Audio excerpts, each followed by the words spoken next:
welcome, welcome. I'm Hi. Andrea. Hi, I'm Andrea McKenna, director of the Art House Gallery at Art House Productions in Jersey City. I am talking today to Diana Schmertz, a visual artist whose work would have been shown in our gallery this month of May. Welcome, Diana. Hi, Andrea. Hi. So, So tell me, how are you doing? How are you doing in this quarantine? it's been really hard, actually. At first, a few of my friends and I thought we would have all this time to be in our studios, and I teach, and that has been a whirlwind. I actually really love my job, but just learning how to do everything virtually has taken double the amount of time. So this is the first week where I feel like I can breathe. So I have been doing art, but not as much as I normally do, actually. But it's getting better. And then I have summer vacation. So That's good. That's good. We all think that we have plenty of time to do the things that we want to do, and we are given time, and then we're given the time. And I still haven't fully finished everything I've wanted to do. So, exactly. Yeah. Old habits die hard. I did everything for the show, though, just as this all started.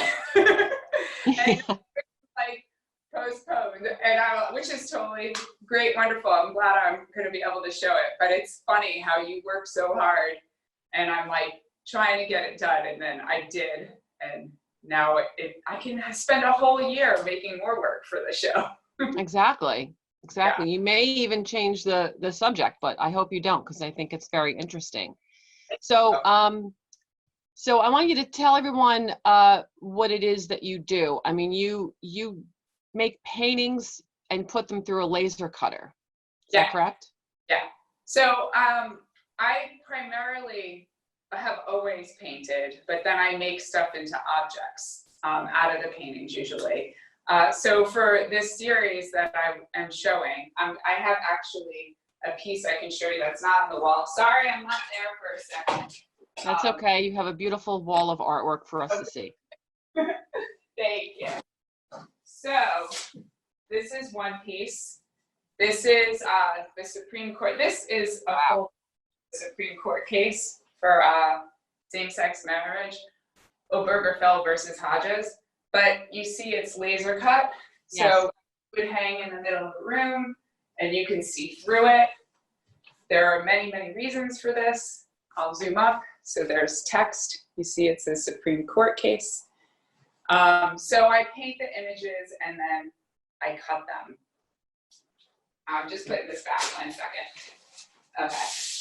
Okay. So all of these, you may not be able to see it at the moment. I will zoom in later, but they are all laser cut. And all of these are laser cut with legal documents. And a lot of them are Supreme Court cases. So the show that you were going to have at Art House was going to be titled Article 16?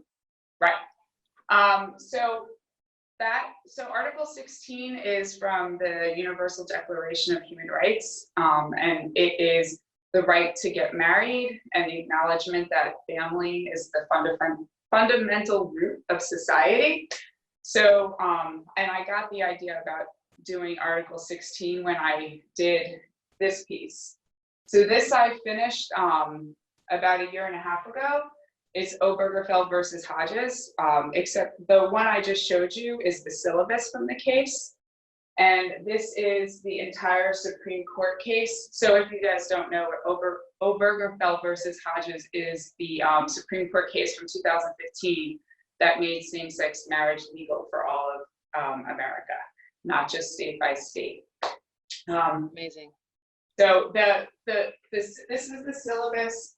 This is the opinion of the court, and these are the dissents, which all have reasons, which I discussed.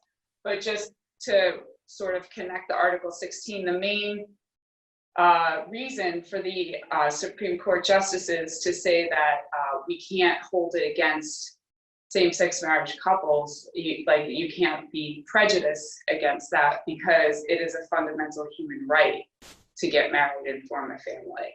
So that's where my thinking about Article 16 came about. And for the show, I have a bunch of other pieces. I can just sort of go a little bit. I have you on. Oh yeah, I can see Yeah, that. so that's Beautiful. Loving versus Virginia. Mm-hmm. This one is religious marriage. It's interfaith. So it's a bunch of different wedding vows from every place I could find vows from from different religions, and secular stuff too. I'm going to turn a little bit. That one with the feet is not done, but those two in the corner are both Song of Solomon from the Bible. And this one, which is not lit well, is marriage rights and responsibilities. It's all connected. I'll stop talking for a minute. No, I have a question. So do you put it through the laser cutter first and then paint on top of it? Because that's you paint the, I thought you made the painting first and then put it through the laser. Yeah. Oh, So the when one I told you is not finished yet. I'm doing an experiment because sometimes I lose about 10% of my paintings when I put them through the laser cutter. Right. Yeah. It's very annoying, but it's worth it. I work at a communal lab where people share the laser cutter, and any tiny little thing that someone does to the computer to make a change will affect what I'm doing. Mm-hmm. And sometimes I make a mistake. And so that piece burnt, the piece with the legs. It was too burnt and the colors looks awful. So when I laser cut all this stuff, I don't paint it according to the colors that I see. I paint it to the colors that I know they're going to look like after it's cut. And so that piece just looks really ugly. So I'm oil painting on top of it. These are all color and ink, but it's a total experiment. And it's coming out well, actually, and might be a place that I go. But it's really hard to do because I have to scoop out between the holes at the end of the. Because watercolor is a lot more forgiving when you cut the paper. I would assume that if you used oil paint first, you couldn't cut it. Oh, I can't. No way. Right. I mean, I met someone. I have a colleague who will cut it for me with oil paint, but I don't even want to do that to her because the fumes. I mean, that's horrendous. Right. Plus, pollution, blah blah blah. But yeah, I only use watercolor and ink because that way the burning, it's not toxic. I mean, it is toxic to be in there, but it's not toxic like oil paint. It's just burning. So it's been a long process of learning to do it. And also like being willing to put your paintings in a machine, but I know, I was going to ask that too. How did it feel the first time that you cut one of your pieces? I mean, it was thrilling. I'm trying to think. I think I started these, in 2016. And back then, I wasn't doing social agreements. I was doing more like belief systems with science and religion. Mm-hmm. And I was making these little pieces. And I mean, it was like freaking amazing because I had spent 2 years trying to figure out how to cut these faces. People always ask me if I use an X-Acto blade, and yeah, I got a lot of those questions at the fair at 14C. Right. And I just looked at them like, yeah. Actually, the one of marriage rights and responsibilities, when it got that one, it didn't burn all the way through. So I've had to actually cut it with an X-Acto blade, like, because part of it cut out, but not all of it. And like for 5 straight days, talk about driving a person insane. Yeah, plus the lines aren't as nice. So after 2 years of research, and actually, like when I first started laser cutting, before I even knew I was going to laser cut, I wanted these holes in my pieces. And I had contacted a bunch of places to see if they would do it for me because I had never laser cut anything in life. I'm not a machine person. I'm a painter. Mm-hmm. And everyone said it was impossible because the file is so complicated. But then I went to Fat Cat Fab Lab, which I have to promote because they are the most awesome people. It's where I go.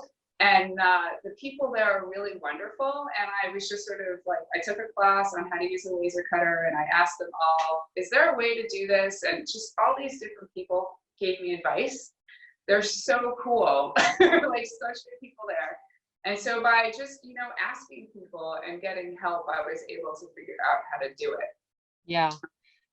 And Yeah. were you ever afraid that it was going to fall apart? Yeah, the first ones fell apart. Oh. I did a lot of experimenting before I got one. I would say the first one was really exciting, but the first one that I lost, why is it that things that are negative are so sometimes feel stronger? Yeah, well, of course, it's compromising the integrity of the whole shape and piece.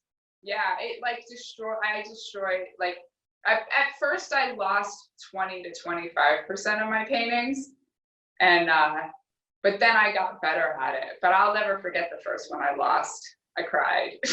Oh, I hope you took pictures of it before you did put it through.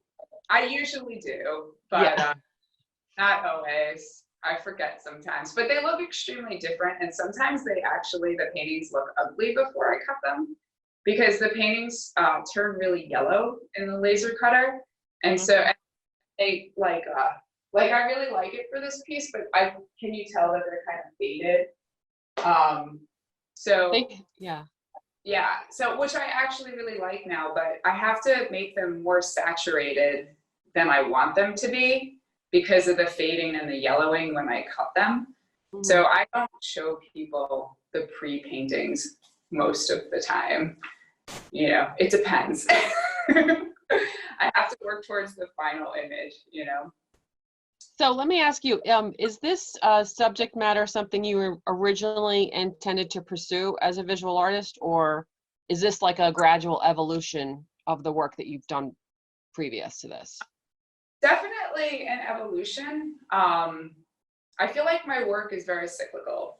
When I was in high school, I went to music and art high school, and I became very serious about painting when I was 13, and I've always thought I was an artist as a child. And but my brother had AIDS when I was in high school, and I took care of him, and he was 28 when I was 17. That's when he passed away. So it was big difference, but I did take care of him a lot. And so I did all these really political paintings about AIDS.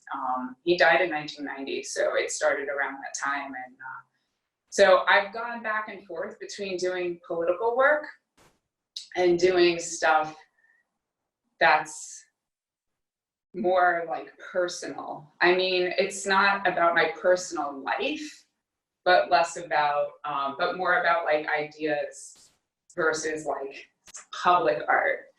And so I did those paintings about AIDS and how people, how society treated people with AIDS and the need to talk about it. I discovered at that age, I was making kind of ugly paintings because it was disturbing subject matter, the doctor thing. And then I discovered making really pretty large paintings, and then people will want to look at it, and then they discover what the information is about, and then they are more willing to talk about something that could be uncomfortable to talk about. So I've gone back and forth. I've made a bunch of this is not public art, but I am doing more public art, and these are all of the work I've been making the past 3 years are about positive social agreements. So it's more public that way. And this is always, same-sex marriage has just always been a big thing for me. When my brother had AIDS in high school, people would automatically be like, oh, is he gay? And so I've always sort of been about fighting for people to have the right to be who they are. Right, exactly. Yeah. Yeah, it's very important. It's very important work. I think your work is well, it's extraordinary, but it's also very important, especially today. Thank you. Yeah, I think that I'm really bummed we couldn't show it this month. I know. I'm showing it in April. So, Yes, we will yeah. show it next year. You know, hopefully everything is going to be fine, and you know, hopefully we won't talk about that. What's that? I said one day for sure. Yes, Yeah. no, absolutely. Yeah. Absolutely. So, so let's talk about you have an installation at the New York City Department of Transportation at Fordham Plaza in the Bronx, Yeah. and Right. that's up Um, right now. yeah. I actually have to take it down Sunday. So it's been up for almost, not tomorrow, in a week. So it's been up for almost 3 months, and I'm really excited about it. I actually created the piece for Jersey City for Now Project Space. Yes. Yeah. So That was on Monmouth. That was on Monmouth Street, right? Monmouth. yes, yes. Vicky Micheleshi, she's gonna kill me. I'm saying her name really poorly. Bad at pronouncing names. Sorry, Vicky. But she created this space for public work in Jersey City. It's really amazing. I love Jersey City. And You too. so she asked me if I wanted to do a residency / installation there. So I created the piece specifically for that space with this size. So there's 4 windows. And I actually did it in my studio. My wall is 16 feet long and 8 foot high. And it was the perfect size to fit into her space. And so I got into the Universal Declaration of Human Rights because of this work. Like everything I do, like talking about solving, like how did you get to this space? I really research so much all the time. And one of my favorite things about making art is discovering new things that I'm interested as I'm researching. So I mean, obviously I knew about the Universal Declaration of Human Rights before then, but then I just started getting really into it, and I read, you know, like all about it, like a book with Eleanor Roosevelt about how she chaired the committee. And I decided it was a subject I really wanted to create. Trump administration pulled us out of the Commission for Human Rights at the UN about 2 years ago, almost 2 years ago. And that's devastating to me. For a lot, for a lot of people. Yeah. So when Vicky offered me the piece, I was like, I'm going to do something about human rights. And I really try to focus on positive social agreements because I know people, I'm friends with people on various sides of the aisle, and you know, I might put out a piece that's about the right to education, and we'll come together and we'll like find a place that we really like agree upon. And so that's what I'm trying to do. Like, what can we all agree upon that will be good for us? And how is human rights not good for us? Right. Like, And that's where artwork, that's where art creates a dialogue for social change and for human rights. But I love the fact that your art definitely focuses on something that's positive, but also something very important and creates a conversation around it. Thank you. Yeah, that's very important to me. And using that space that Vicky, you know, gave me, I was thinking about doing public art. I had done it in the past a lot. Public art's hard to do because you gotta like really work outside of your studio. So I used that space as a challenge for myself to see if it was a direction I really did want to go into again. It's like, you know, that I go back and forth with it. And so I loved it. And I love the fact that all these people, like, it's not made for a gallery space. Galleries, which I love, you know, don't always have every kind of person coming in there. Exactly. Right. So this, and at Fordham, so it was great to have it in Jersey City, and then I have the same paintings in Fordham done in a different way because it's flat there, not with the windows curved. And Fordham Plaza is an economic center. Fordham University is across the street. There's a stop, you know, there's a bus depot, and there are like local residents. And so it's every kind of, I feel like it's just a wide variety of people who get to interact with the work, and that's really what I want. And yeah. And even if people don't want to talk about the subject matter, if they don't know about it, they always can talk about how you made it, because it's also so visually appealing and it's surprising, and people are looking at it going, how is this done? And they would never think that you just take a painting and put it through a laser cutter, you know. But when I had your work at 14C, it was the people were just mesmerized at the process, and they'd get up really, really, really close to it, and I hear them talking to each other going, how did she do this, and what is it, and what does it say? And I would come over and say it went through a laser cutter, and they would just look at me. And I said, well, if I said it was cut by hand, you'd still look at me that way too. You know, some people actually said that. They're like, is this cut by hand? You know, stuff like that. So it was very interesting to watch people look at your work during the fair. At 14C, and some people were talking about that. It was so great. And what I love about it is working this way, is that people see the imagery and it's very emotional and it draws people in. Yeah. But then you have to read it. So up close is the intellectual, quote unquote, side. And so for me, I'm balancing that intellectual idea of the way we're creating social agreements and along with the emotional. So at Fordham Plaza, there are all these multiracial hands of people pulling each other up. Mm-hmm. And then if they're close, they can see the literal human rights laser cut into the piece, and they could read it, which is it's a little difficult to read because you kind of have to focus a lot, but you can literally read it. So yeah, I don't think it has to be so obvious either. Right. You know, because at first glance you have no idea what it is until you get up close. Yeah. Usually I think I showed it with the piece that I put up close. You know, you can read the beginning. Yeah. And then sometimes, you know, people stop, but they get the idea. And the piece at 14C, I had one for the ERA, the Equal Rights Amendment. And I was talking to some people, and people didn't know that right now there's a court case to try to get it to pass because it was ratified by the states. So it's bringing up stuff that people don't necessarily know about, which is really important. That's going on right now. Right. You know, and hopefully helps people be proactive about doing stuff too. Call your congressperson. Yes. Yes. There's one other thing I wanted to mention about it, because you said that your work is very positive.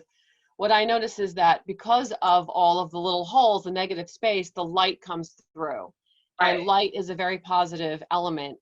I have holes in my work in a different way, but I like it when light comes through the work because it does emulate a positivity that, you know, you may not realize at first. Is that true? Very important. And also, not all of my pieces are painted on the back, but when I have pieces hanging in the middle of a room, very, very much I'm thinking about the fact that you can see the person on the other side. Exactly. You know? Yes, I saw your piece at Novato Gallery a couple years ago, and you know, I was looking at it and reading it, but I was also seeing the people standing behind it also trying to read it. And I thought it was really interesting because you have a connection, even though maybe you're not talking to that person, you still have that connection with them. Yeah, I always want people to connect. It's really important. And yeah, I just did a huge piece too. I'm like working through it so that people can, you know, sort of have to walk around it. They can't even like go under it. So I'm investigating, I'm researching. So do you want to show us anything else in particular? Because you have so many beautiful pieces. I have you on a large view, so you can hold something up. Yeah. I'm gonna turn the camera around. Sorry if I'm clumsy about this. That's okay. Everyone's new to this. Right. So this is really, I don't like this weird. That's beautiful. I have thumbtacks in it, but can you guys, is it shaky? You can see. It's a little shaky, but I can still, now it's very clear. You know what? It's going in and out of focus, but I can definitely see it. Here, I'll show you a different one. So first I can't hear you though. Can you hear me? No. Okay. Oh, can you hear me now? Yes. Okay, I must have been over the mic. So the first one is Tori Siskin and Shante Wolf, who were the first same-sex couple to get married in Alabama. Mm-hmm. But Roy Moore was trying to really fight against that. And so their marriage wasn't like safe until a few months after, in 2015, when this court case went through. So I'm trying to do like contemporary history. And then these four after up top are friends that I have that have all been able to get married over the 10 years or so. Mm-hmm. Well, more like 15 of all of these new laws going on. So like the couple all the way to here, this one, can you see Mm-hmm. that one? Yep. Yes. They got married in Massachusetts before it was legal in New York. And they kind of did it not only because they loved each other, but also to support the cause. Mm-hmm. And so their marriage wasn't recognized here until it passed in New York, but now it's recognized everywhere. So I really want to do, contemporary history, personal, and then these are all, here, I'll go up close. This is quote unquote, the first homosexual image of a couple in history. Wow. That we know of. And it's from like 2300 BC, roughly. Wow. I don't know if I said it's from an Egyptian tomb. And it was in the place, like in a tomb, the married couple is always placed in a certain spot. So there's all this evidence that they were a couple. And the reason why I did these historical images from different cultures and different places and time periods in history is because the dissents saying that same-sex marriage should not be legal federally was because it had only been since roughly 2005 that people would even consider marriage between anything but a man and a woman. And so I did all this research to prove that that's not true, because there has been, it's like all through history. There's Muslim imagery. There's an image from Hindu in India. So, this is from like Muslim, and that's very European. This one down here. So this one is Africa and America, because it's from an African artist who moved to America, and then next to it is Hindu, Indian. So it's just a variety of all these different cultures. And so this really got me thinking, as I said earlier, about the different ways of getting married. So those are, religious marriage. And this one, which is lit very badly, sorry, but that one's important because the court case for I always say the name, Obergefell versus Hodges got started because the Defense of Marriage Act got knocked down. And the Defense of Marriage Act was saying that we have to protect marriage. It was in America, so it's only a man and a woman. And that got knocked out. So this is the quote unquote, traditional marriage, which there really is absolutely no traditional marriage, because marriage has changed throughout history. And in colonial times, women were property of men. That was traditional marriage. So this idea of protecting traditional marriage is nuts. I don't know so this one is reports. Yeah. It's the responsibilities and rights of marriage. And here, I'm sorry if I'm making people dizzy. This is just my studio. I went over those two. Oh, this one is domestic partnership, which is totally, I love that one. It's black. So I'll switch the camera back around. I have other ones I'm working on too, but I will save that for my show with you. Yes. Uh-oh. Oh, there you are. Okay. Yeah, okay. Okay. So do you think that the pandemic we are experiencing will affect your work in the future? I don't know. It's possible. I feel like I don't always know what's going to affect me. Right. I'm thinking a lot about the paintings I made about my brother. when I had a residency in Holland for 2 years after I graduated college, and the paintings were, you know, they were silhouettes of people. They were aid cells in the silhouettes going, and so the silhouettes were people going through the subways and other people going through the subways. They were huge murals, so like it was like you were part of the scene. Mm-hmm. And so some people were like, you know, normal type figures, and then the other were the silhouettes with the aid cells. And I keep thinking about it because of that idea of us on the cellular level and how we come into contact, and the fact that I like feel like I don't ever want to take the subway again. Right. I feel the same way. I feel the same. I grew up in the Bronx, you know, I live in Manhattan. I have taken the subway my entire life. I firmly believe in public transportation. Yeah. So I don't know. There is this like burning desire in me though to do like a huge painting, but like with coronavirus cells in it. But I'm working on a commission for a public art piece for a library, like a percent for art right now. Okay. So I'm definitely not going to get derailed. Well, I don't know, who knows? I work on so many things at a time, but this pandemic is really freaky. It definitely is. Yes, Yeah. it really is. Yeah. It's very hard. Yeah. Yeah, like the first month, I keep just changing how I feel. And for the first time in my life, actually, I feel like I can't predict the future at all. Not that I ever thought I could, like, not like psychic, but I thought I would know what I'm doing in a year. And now I'm just like, Right. I have no idea. I don't like this feeling. You know, I like being very goal oriented, and I love my life, you know, and I'm sure a lot of people are terrified about their life changing. So, you know, just, Yeah. yeah. A lot of people, their lives have already changed, you know? Exactly. Yeah. Yeah.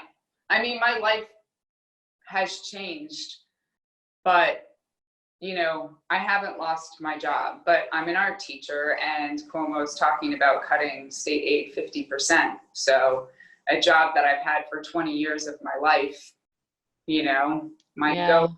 I laugh. It's a defense mechanism. Yeah, I do the same thing.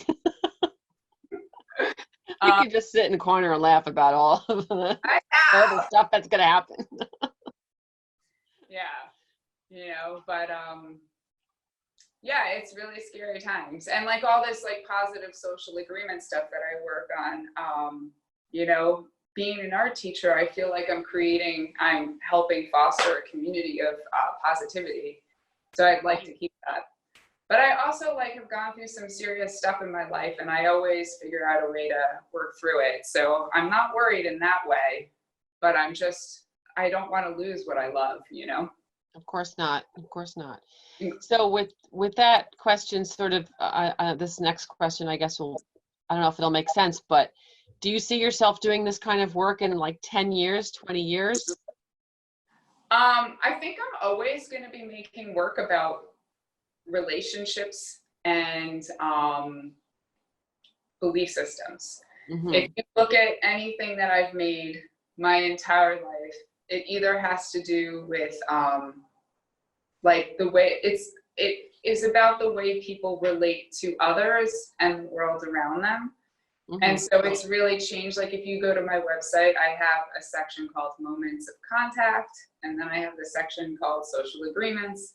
Mm-hmm. And one is the Moments of Contact is all about seeing things that look systematic from far away, and then up close, it's really intimate and personal. And the Social Agreements are the opposite, where you see the intimate from far away, and then you come up close and you see the system. Mm-hmm. And I feel like that's not going to stop, even though my work has changed so much. I'm just really into how people perceive the world and how they organize what they perceive and how people relate to each other. But you know, am I going to be making massive public art? Maybe. I feel like you're going to have a lot of subject matter to cover in the next bunch of years ahead. You know, there'll be a lot more articles. I know, I want to do them all. Maybe I'll be up to article, 26 by then. Well, that's really great. Do you have anything else you want to add? Do you have anything else you want to tell us? What's coming up in the near future? I have a lot of stuff that's supposed to be coming up, but everything's on hold, Yeah. I show with you guys. Yeah, yes. I have a show. I have 2 shows that they're supposed to be up in the fall, and they're about I can't remember the names of the titles, I'm sorry, but they also might be changing, so I don't want to say the title just in case it changes. But Right. they're involved in right now is really like about politics, except for the Percent for Art commission that I'm doing. That's for a library, and it's about education, and I'm really excited to do it. It's not just about education, it's about access to information, freedom, and education. So, which is actually Article 19, I think, is access to information, and Article 26 is the right to education. So everything I'm doing is definitely connected to the articles, but I'm really excited about it. Everything's on hold though, absolutely everything. Like I have all these, It's true. but like I don't know if it's gonna happen. I know. But yeah, it's been like really great talking with you. I think we covered a lot of stuff for sure. I think we did too. I'm really excited about this. I enjoyed our talk today. So thank you, Diana Schmertz, for letting us into your studio and for telling us about the show that would have been up this month, but it will be in the future. I can't wait. What's that? I said I can't wait to have it up. I just have to say one more thing. I did make the size of my paintings so that it would fit perfectly in the gallery space. Like it's done, but then I did the larger one so it would fit. So it is going to be in that space. Yes, it will. It will come. Yes, it will definitely. No matter what we have to do, it'll get in there. Yes. Okay. Well, thank you so much, and we hope to see you and your work very, very soon. Excellent. Thank you. Have a great day. You too. Okay. Bye-bye. Bye, everyone.